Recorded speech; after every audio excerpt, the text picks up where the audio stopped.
고요한 마음으로 오늘 이 자리에 함께하신 모든 분들을 축복합니다. 우리는 지금부터 성경의 마지막 장들, 그 예언의 깊은 바다로 함께 항해를 떠나려 합니다. 많은 이들이 미래를 이야기할 때 두려움과 혼란을 느끼지만 성경은 우리에게 흔들리지 않는 소망과 분명한 이정표를 제시합니다. 이 말씀이 여러분의 삶에 빛이 되고 힘이 되기를 소망하신다면 잠시 시간을 내어 이 진리의 말씀이 더 널리 퍼져나갈 수 있도록 구독과 공유로 함께해 주십시오.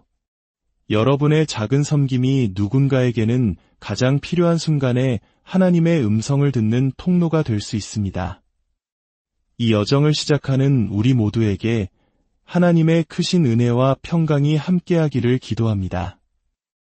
우리의 여정은 인류 역사의 마지막 페이지를 장식할 몇 가지 중대한 사건들을 중심으로 펼쳐질 것입니다.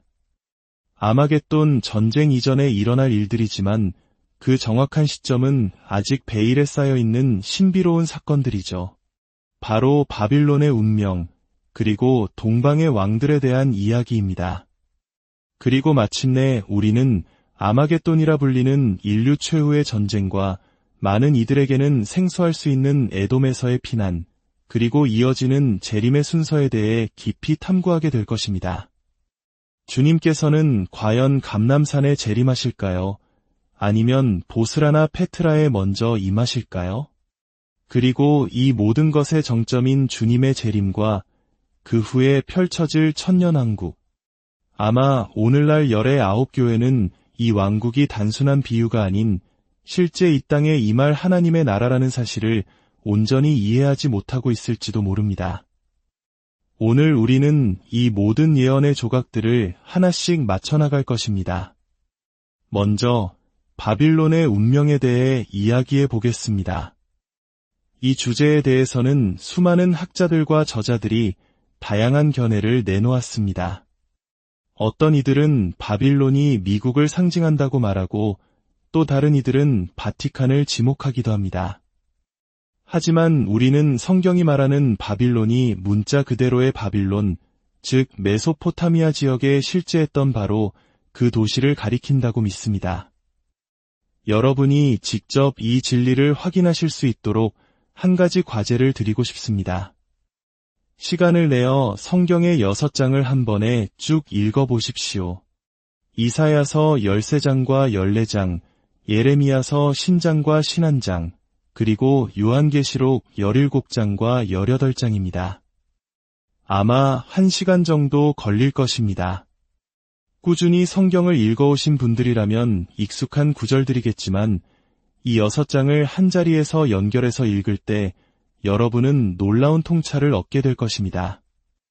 이 구절들을 읽다 보면 몇 가지 공통점을 발견하게 됩니다. 첫째, 바빌론의 멸망은 한 국가가 아닌 수많은 민족들의 연합 공격에 의해 이루어진다는 점입니다. 둘째, 이 사건이 일어나는 시점은 이스라엘이 다시 고토에 돌아와 용서받은 상태, 즉 회복된 상태일 때라는 것입니다. 셋째, 이사야와 예레미야는 모두 바빌론이 소돔과 고모라처럼 갑작스럽게 그리고 완벽하게 멸망할 것이라고 예언합니다. 소돔과 고모라의 멸망을 떠올려 보십시오. 두 가지 특징이 있습니다. 첫째는 순식간에, 그리고 둘째는 결코 재건되지 못했다는 것입니다. 오늘날 아무도 소돔과 고모라의 정확한 위치를 찾지 못합니다. 이처럼 성경은 미래의 바빌론 역시 유프라테스 강가에 위치한 도시로서 소돔과 고모라와 똑같은 방식으로 파괴될 것이라고 말합니다. 한번 파괴된 후에는 영원히 재건되지 않을 것이며 심지어 그 도시의 벽돌 하나조차 다른 곳에 사용되지 못할 것이라고 예언합니다. 여기서 우리는 중요한 사실을 깨닫게 됩니다. 역사적으로 바빌론은 이런 식으로 멸망한 적이 없습니다. 기원전 539년 바빌론은 페르시아 제국에 의해 전투 없이 정복당했습니다. 파괴된 것이 아니라 점령된 것입니다. 이후로도 페르시아 제국의 제2의 수도 역할을 했고 알렉산더 대왕 시대에는 그의 제국의 수도가 되기도 했습니다. 수세기에 걸쳐 서서히 쇠퇴했을 뿐 성경이 예언한 소돔과 고모라와 같은 완전한 파괴는 결코 일어나지 않았습니다. 오늘날 이라크에 부분적으로 재건된 바빌론 유적지는 과거의 벽돌을 그대로 사용하고 있습니다. 이는 성경의 예언이 아직 성취되지 않았음을 명백히 보여줍니다. 그렇다면 이사야와 예레미야가 예언한 그 극적인 심판은 아직 미래의 일이라는 결론에 이르게 됩니다. 이는 우리에게 하나의 거대한 수수께끼를 던져줍니다. 바빌론이 성경에 묘사된 대로 파괴되려면 먼저 역사 속에서 다시 한번 강력한 도시로 부상해야만 합니다. 지금은 관광객들이 찾는 폐허에 불과하지만 앞으로 지정학적인 격변 속에서 바빌론이 세계의 중심으로 다시 떠오르는 날이 올 것입니다. 그 부상은 갑작스럽지 않겠지만 그 멸망은 순식간에 임할 것입니다. 우리는 아직 지평선에 나타나지 않은 이 놀라운 징조를 예의주시해야 합니다. 그렇다면 요한계시록에 등장하는 신비의 바빌론은 무엇일까요? 이 부분은 종종 로마 가톨릭과 연관되어 해석되곤 합니다. 저명한 신학자 데이브 헌트는 그의 저서에서 짐승을 탄 여자를 통해 이 주제를 깊이 파고들었습니다. 그의 책은 가톨릭 배경을 가진 이들에게는 충격적일 만큼 방대한 자료와 논증으로 가득 차 있습니다. 그러나 저는 이 두 가지, 즉 문자적인 바빌론과 신비의 바빌론이 모두 진실이라고 믿습니다. 그리고 그 둘을 연결하는 열쇠는 바로 스가랴 5장에 기록된 기이한 환상 속에 숨겨져 있습니다. 스가랴 5장에서 선지자는 아주 이상한 환상을 봅니다. 천사는 스가랴에게 눈을 들어 다가오는 것을 보라고 말합니다. 그것은 에바였습니다. 에바는 고대의 곡식의 부피를 재는 큰 상업용 단위로 오늘날의 큰 통이나 항아리를 생각하시면 됩니다. 그런데 그 에바 안에 한 여인이 앉아 있고 그 여인의 이름은 악이었습니다. 그리고 사람들은 그 여인을 에바 안에 넣고 무거운 납덩어리로 만든 뚜껑으로 봉인해버립니다. 환상은 여기서 그치지 않습니다. 갑자기 황새의 날개 같은 날개를 가진 두 여인이 나타나 그 악이 담긴 에바를 들고 하늘과 땅 사이를 날아갑니다. 유대 율법에서 황새는 부정한 새입니다. 이것은 이 환상이 어둡고 사악한 영적인 실체와 관련 있음을 암시합니다. 스가랴가 천사에게 묻습니다. 그들이 에바를 어디로 옮기나이까? 천사가 대답합니다. 신할 땅으로 가서 그것을 위하여 집을 지으려 함이니라. 준공되면 그것이 제자리에 안치되리라. 신할 땅. 바로 이곳이 바벨탑이 세워졌던 곳, 바빌론이 위치한 평지입니다. 역사를 돌아보면 모든 우상 숭배와 거짓 종교의 기원은 바로 바빌론이었습니다. 니므롯이 세운 바벨에서 시작된 이 사악한 시스템은 바빌론이 페르시아에, 페르시아가 그리스에, 그리고 그리스가 로마에 정복당하면서 그 중심지를 옮겨 다녔습니다. 이 거짓 종교의 사제들은 언제나 권력과 부를 따라 움직였습니다. 바빌론의 신비 종교는 버가모를 거쳐 마침내 로마에 정착했습니다. 이교 로마의 신들은 이름만 라틴식으로 바뀌었을 뿐 그 본질은 바빌론의 시스템 그대로였습니다. 스가랴의 환상은 바로 이 역사적 흐름의 종착점을 보여줍니다. 악으로 상징되는 이 거짓 종교 시스템이 언젠가 그 기원이었던 신할 땅, 즉 바빌론으로 되돌아가 그곳에 자신의 집을 짓고 견고하게 세워질 것이라는 예언입니다. 이는 로마를 중심으로 한 거대한 종교적, 정치적 권력의 중심이 미래의 어느 시점에 다시 바빌론으로 이전될 것임을 암시합니다. 그리고 바로 그곳에서 이사야와 예레미야, 그리고 요한계시록이 예언한 최종적인 심판을 받게 될 것입니다. 바빌론은 모든 음녀들의 어미여, 모든 거짓 예배의 근원이기 때문입니다. 이제 화제를 바꾸어 동방의 왕들에 대해 살펴보겠습니다. 요한계시록 16장 12절은 여섯째 천사가 대접을 큰 강 유브라데에 쏟음에 강물이 말라 동방에서 오는 왕들의 길이 예비되었다고 기록합니다. 또한 다니엘 11장에서는 적그리스도가 권세의 정점에 있을 때 동방에서 오는 소식에 번민하며 분노한다고 묘사됩니다. 세계사의 흐름을 보십시오. 고대 제국들은 메소포타미아에서 시작하여 페르시아, 그리스, 로마, 북유럽으로 그 중심을 서쪽으로 옮겨왔습니다. 스페인의 무적함대, 나폴레옹의 프랑스, 해가 지지 않는 나라 영국, 그리고 20세기를 미국의 세기로 만들었던 미국에 이르기까지 권력의 이동은 계속되었습니다. 그러나 이 흐름은 멈추지 않고 계속 서쪽으로, 즉 아시아를 향하고 있습니다. 21세기는 아시아의 세기가 될 것이라고 많은 전문가들이 예측합니다. 그러나 성경은 이 권력 이동의 최종 목적지가 바로 모든 것이 시작되었던 곳, 즉 바빌론 지역이 될 것임을 보여줍니다. 동방의 왕들은 바로 이 마지막 무대의 중요한 행위자들입니다.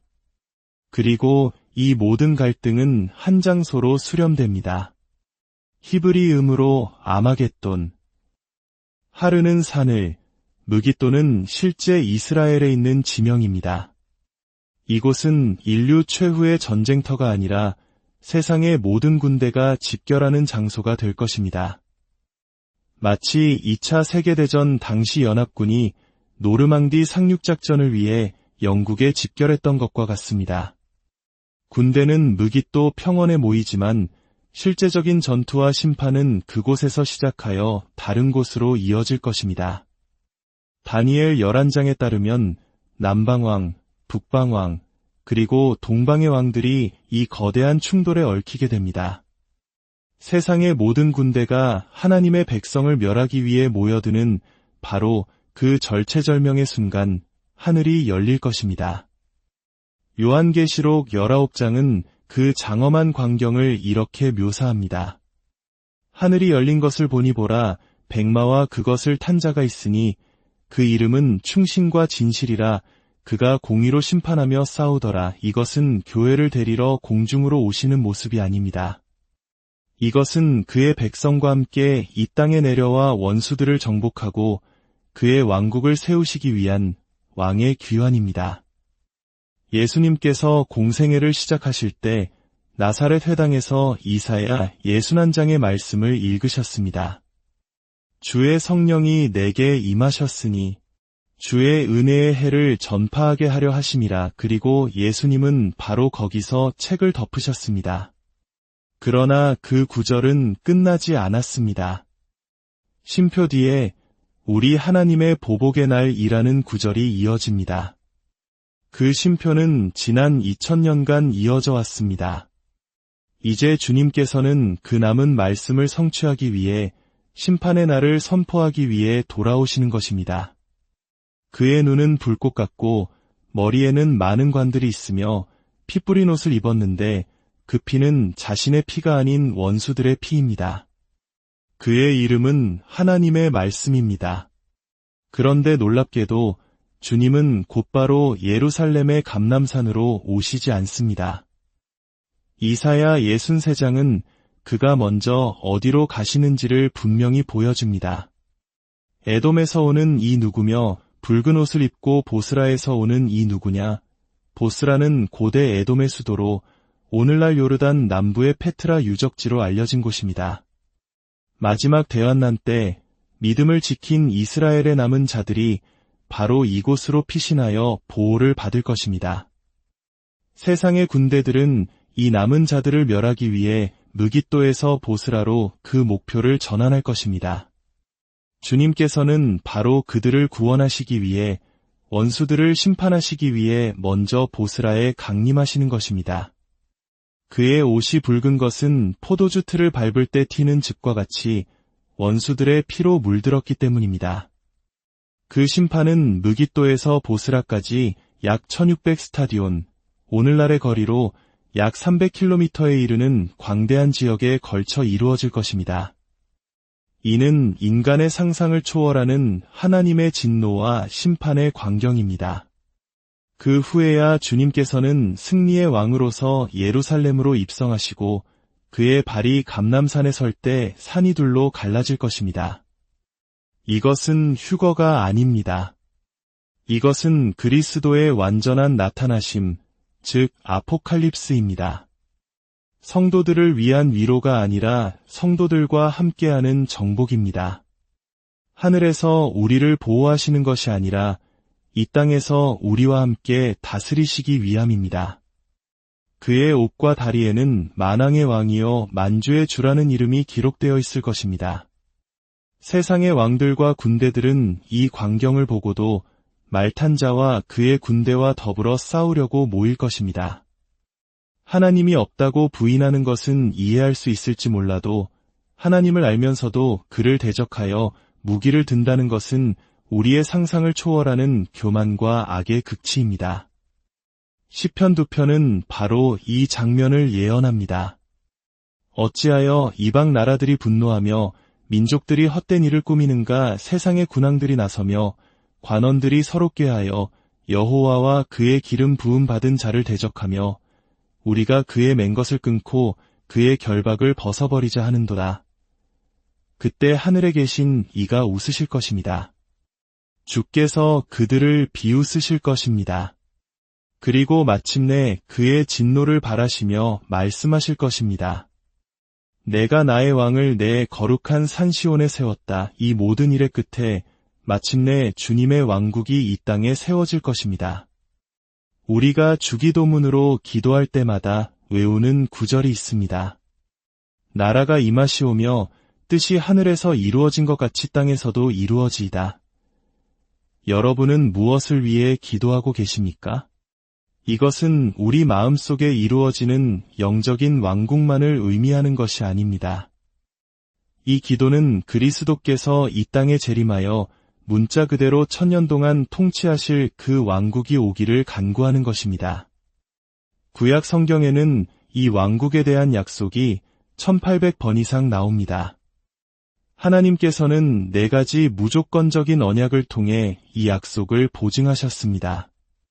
아브라함 언약, 땅 언약, 다윗 언약, 그리고 새 언약입니다. 세상은 아브라함의 후손을 미워하며 아브라함 언약을 공격하고 이슬람은 이스라엘의 땅에 대한 권리를 부정하며 땅 언약을 공격합니다. 그리고 안타깝게도 오늘날 많은 교회들이 문자적인 천년왕국을 부정하며 다윗 언약을 공격하고 있습니다. 하지만 신약 성경 역시 이 약속을 분명히 증언합니다. 천사 가브리엘은 마리아에게 주 하나님께서 그 조상 다윗의 왕위를 그에게 주시리니 영원히 야곱의 집을 왕으로 다스리실 것이며 그 나라가 무궁하리라고 말했습니다. 부활하신 예수님께 제자들이 주께서 이스라엘 나라를 회복하심이 이때니까 라고 물었을 때 주님은 그 약속 자체를 부인하지 않으셨습니다. 단지 때와 시기는 아버지께서 자기의 권한에 두셨으니 너희가 알 바 아니요 라고 말씀하셨을 뿐입니다. 이는 그 약속이 반드시 이루어질 것임을 확증하는 것입니다. 이 왕국은 다니엘 2장의 느부갓네살 왕의 꿈에 나온 신상의 예언과도 연결됩니다. 금, 은, 넛, 철로 이루어진 세상의 제국들은 사람의 손으로 하지 아니한 뜨인 돌에 의해 부서져 사라질 것입니다. 그리고 그 돌은 태산을 이루어 온 세계에 가득하게 될 것입니다. 이것이 바로 하나님께서 하늘에 세우실 5번째 왕국, 영원히 멸망하지 않을 왕국입니다.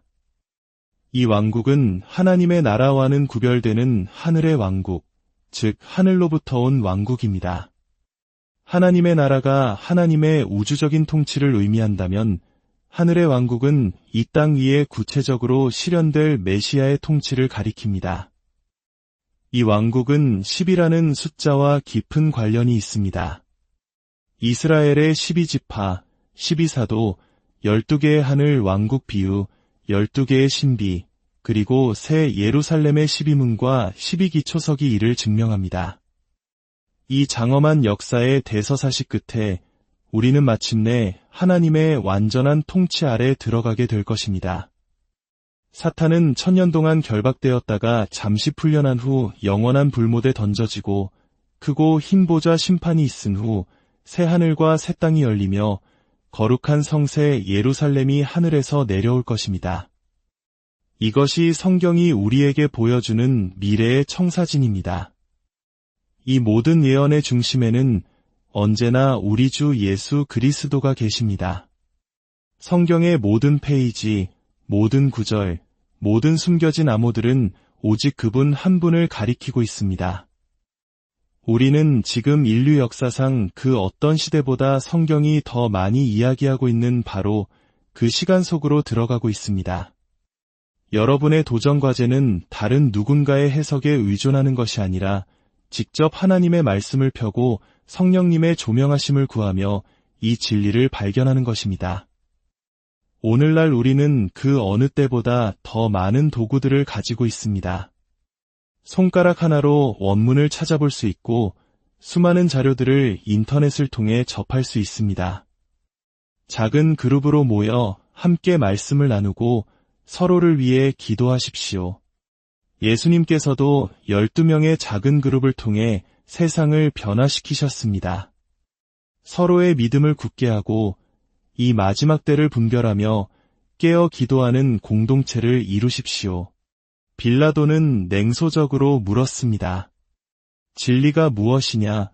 우리의 도전은 바로 그 진리를 찾는 것입니다. 거짓이 넘쳐나는 이 시대에 속지 않고 하나님의 말씀이라는 반석 위에 굳게 서서 다가올 모든 일들을 믿음으로 맞이하는 것입니다. 이제 우리의 마음을 모아 기도하겠습니다. 거룩하신 아버지 하나님, 오늘 저희에게 당신의 말씀을 통해 다가올 미래를 엿보게 하시니 감사합니다. 이 모든 예언의 말씀을 통해 두려움이 아닌 소망을 품게 하시고 혼란이 아닌 확신을 갖게 하여 주옵소서. 우리 주 예수 그리스도께서 다시 오실 그날을 기다리며 오늘 하루를 더욱 신실하게 살아가게 하시고 주의 나라와 그의 의를 구하는 저희가 되게 하여 주옵소서. 이 말씀을 듣는 모든 심령 위에 하늘의 평강과 은혜를 부어주시기를 우리를 구원하신 구주 예수 그리스도의 이름으로 간절히 기도드립니다.